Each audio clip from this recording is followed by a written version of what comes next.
অভিযোগের সত্যতা মিলেছে বরিশালের আগুইলঝাড়ায়। প্রায় ৪৫ ফুট দীর্ঘ এই আয়রন ব্রিজটি নির্মাণের সময় নকশা লঙ্ঘন করে রডের বদলে বাঁশের কঞ্চি ব্যবহার এবং কংক্রিটের ঢালাইয়ের পুরুত্ব কমিয়ে ব্যাপক অনিয়ম করা হয়েছিল। স্থানীয়দের অভিযোগের প্রেক্ষিতে সোমবার উপজেলা নির্বাহী কর্মকর্তা ও প্রকৌশল বিভাগের উপস্থিতিতে ব্রিজটির একাংশ ভেঙে পরীক্ষা করা হলে এই দুর্নীতির নজিরবিহীন চিত্র বেরিয়ে আসে। ব্রিজটা ইউনিয়ন পরিষদের 1% থেকে করার কথা ছিল এবং সেটা আমাদের উপজেলা পরিষদ থেকে অ্যাপ্রুভালও হয়নি। তো তার আগেই এখানে ইউনিয়ন পরিষদ থেকে কাজ করছে।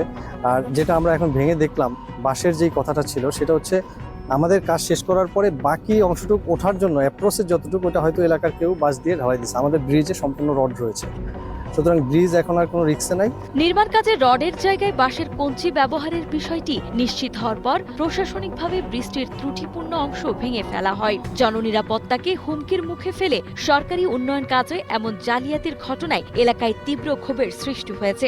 বর্তমানে এই অনিয়মের সঙ্গে জড়িত ঠিকাদার ও সংশ্লিষ্টদের বিরুদ্ধে কঠোর আইনগত ও প্রশাসনিক ব্যবস্থা গ্রহণের প্রক্রিয়া চলমান রয়েছে। বিষয়টা জানতে পেরে উপজেলা প্রকৌশলী সহ স্থানে আসলাম এবং স্থানে এসে যে অংশটুকু বাঁশ দিয়ে করেছিল সেই অংশটুকু আমরা ভেঙে দেখলাম।